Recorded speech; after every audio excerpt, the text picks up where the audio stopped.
guys? Entertain ASMR here, and today I'm gonna be doing my top rap songs of 2019. This video is supposed to go out last week, but as you know, things get a little busy sometimes.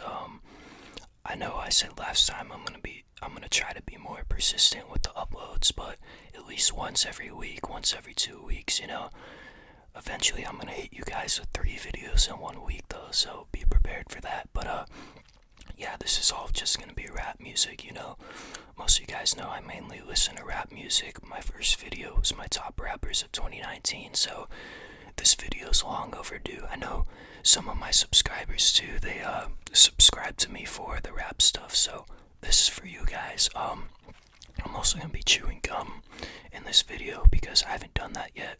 One of my friends wanted me to, but anyways, let's get just right into this, I had some time to think about, what songs I was gonna pick, so I just wrote them down in this little notebook here. I don't know if you guys remember this from some of my other videos, but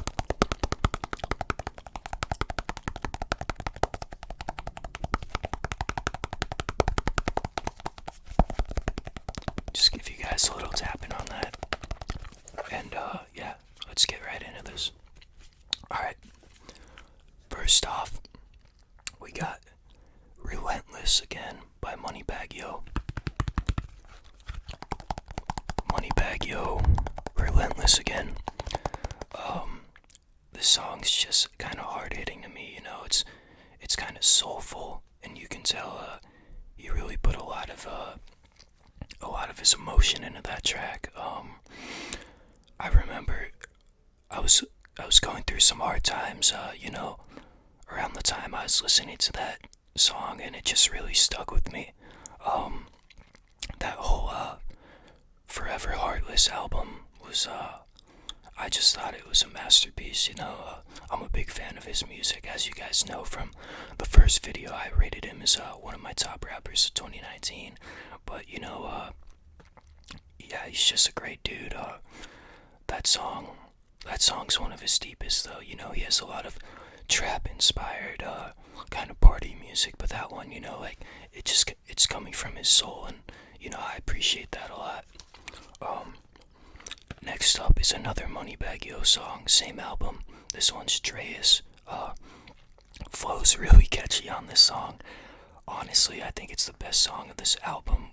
What I notice with Moneybag Yo's albums, they always start out with like the best songs, and then they kind of, for me at least, they kind of become more, not like mediocre, but not as good as the first few songs, He's got just really good songs for partying and stuff, but I guess just near the end of the album it just kind of slows down, at least for me. But Dreas is it's really sick, I love the beat on it, and I just love how sporadic his flow is on it. I don't think anyone else does that type of stuff as good as he does, but yeah. Then at number 8 I have Of Course You Won't. Of Course You Won't by Lucky and Chase the Money. This Chase the Money beat is crazy. I really love it, and I just like how relaxed Lucky is on it, I think it's about, he wrote the song about like an ex-girlfriend of his or something. But it's just, I would just vibe to it, sit back, relax. It's just something very chill to smoke to as well. I don't know if any of you guys know that I do smoke occasionally, but it's just it's a song you can vibe out to. So if you like that type of rap music, you don't have to think too much to it. It's a good song. Then I got Cap Flow, Lil Uzi and Doo Wop. They kind of go back and forth in this song, and the beat I think was produced by Chief Keef, so you got a lot of dope artists on that track, and like it just came together really well. I think Spotify actually said that was my most listened to song of 2019, so of course that one had to be in this video too, you know. Then I got Gold by Scarlord. This song just has kind of a sick beat. It reminds me of a beat that Moneybag Joe would rap over, you know. It has a really interesting bass pattern on it. It's not like a typical Scarlord beat.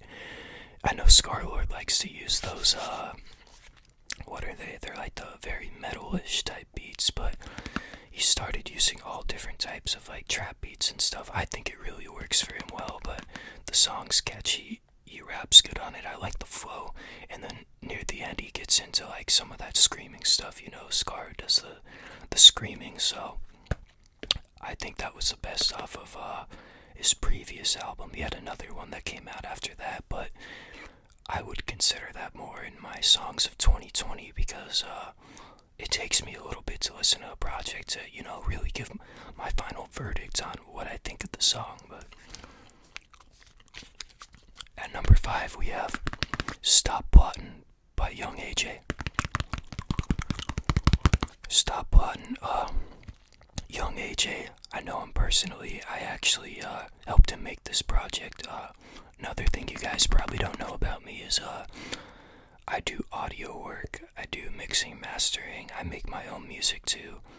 I'm actually I'm featured on his album there too, if you guys want to go check that out. But obviously I'm not going to put any of myself in my top songs because, you know, as much as I love my music, I feel like that'd be kind of self-centered for me to do, you know. I know a lot of artists feel the same way. They're not gonna rank themselves, you know, above everyone else, you know. They leave that up to the people listening to it. But anyways, Young AJ, Stop Plottin', he just goes in on this. I love the way we mixed this one too. I was using Shadow Hills. I used like the nickel preset on his voice, and it just turned out very well with the beat.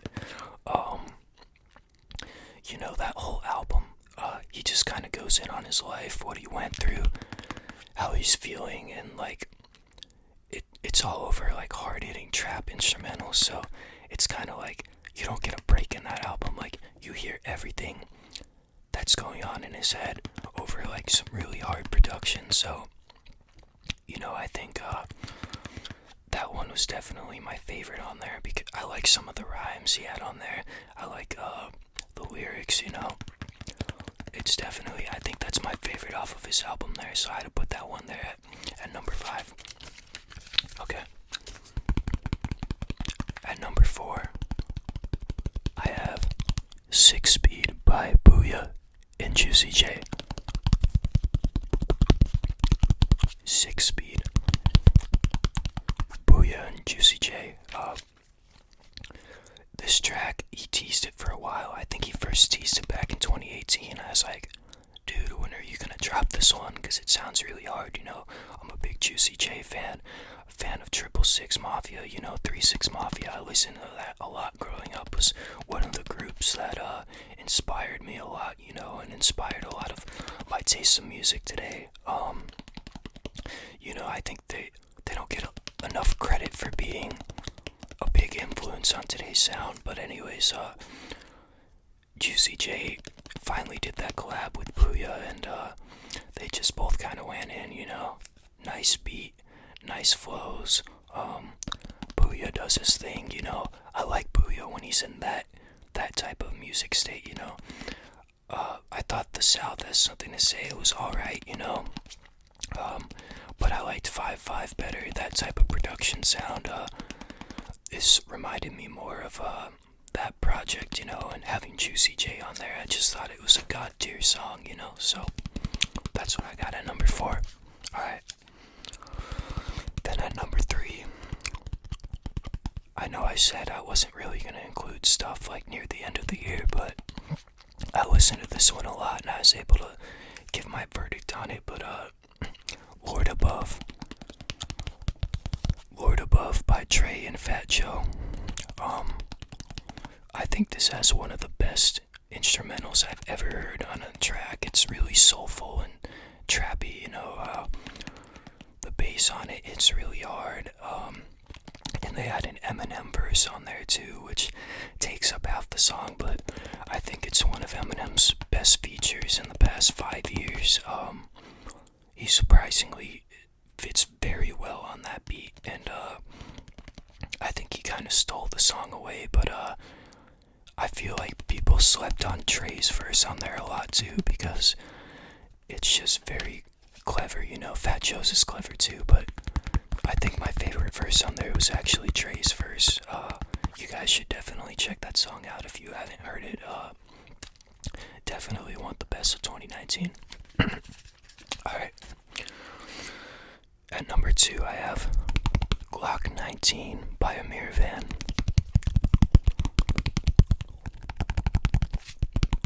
Glock 19, Amir Van, and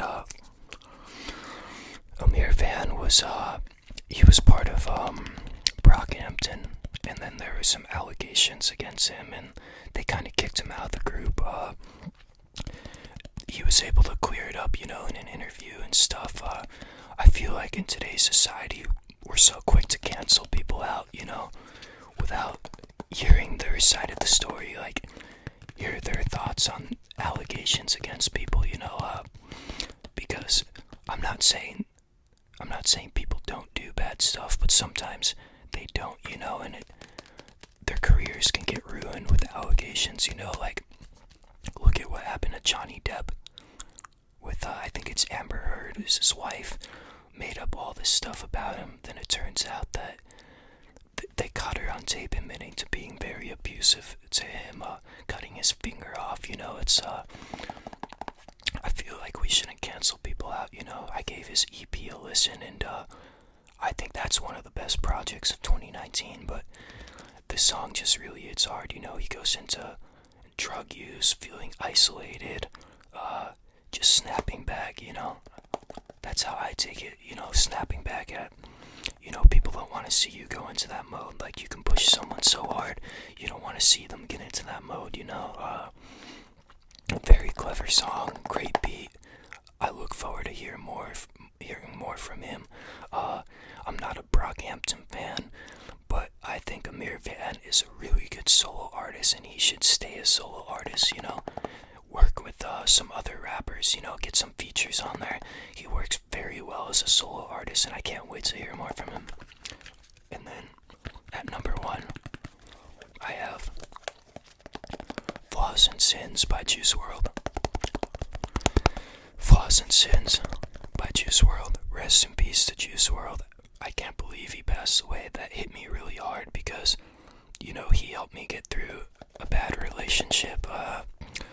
First time I heard him, like I said, I knew he was special, you know. I remember telling my friend the first time I heard, I think it was Lucid Dreams and All Girls Are the Same, I said, this guy's gonna be huge.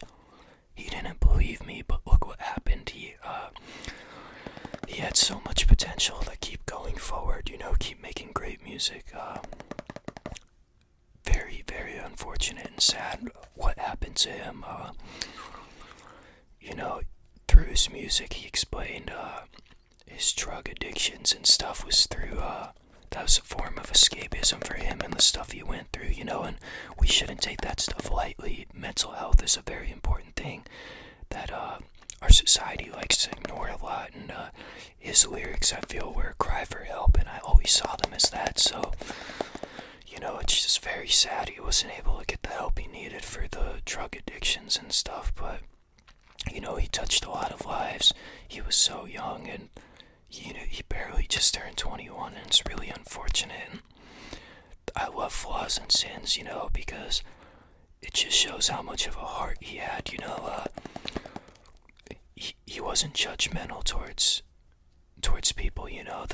I think the song is about his girlfriend, and you know, everyone has things wrong with them, but it's about looking at the best of people, you know, looking past people's flaws, looking at, you know, what attracts you towards them, and that's why that was my favorite off of Death Race for Love. I know it's not the most popular song on there, but it's definitely my favorite. But anyways, guys, that is my top rap songs of 2019. let me know in the comments what your guys' favorite tracks were.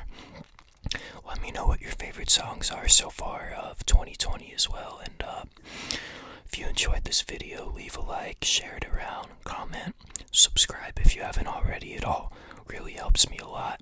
I'm gonna make that Twitter account soon that someone suggested I make, just so I can keep you guys in the loop, keep you updated when the content will be coming and stuff. But anyways, guys, thank you so much for watching this video. I appreciate all of you, and hope you're able to relax, get some rest. Y'all have a good one. Later.